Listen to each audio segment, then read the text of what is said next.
প্রথমে ভিডিওটি দেখো, তারপর ফানি কমেন্টগুলো পড়বো। তোমার হাঁটার প্রেমে পড়ে গেছি গো প্রিয়। এক্সকিউজ মি আপু, শুধু হাঁটা কেন, আমার অঙ্গে যা কিছু আছে সবকিছুর প্রেমেই মানুষ পড়ে যায়। বগুড়াতে আজকে হেঁটে হেঁটে ভিডিও করছি, কত মানুষ যে তাকায় ছিল আর কতজন যে প্রেমে পড়ছে, ইউ ক্যান্ট ইমাজিন। तो चलिए शुरू करते हैं। ভুল করে আপু ব্রা পড়তে ভুলে গেছেন নাকি? यही नहीं, अभी और सुनिए। লিঙ্গ ছাড়া সিংহ।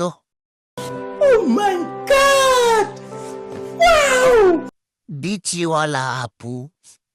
आपने लापरवाही का नतीजा है। এরা নাকি তার উপর ক্রাশ খায়, এখন বুঝলাম কেন খায়। छात्रों को राजनीति से दूर रहना चाहिए हैं? अबे पढ़ाई लिखाई में ध्यान लगाओ, IAS बनो और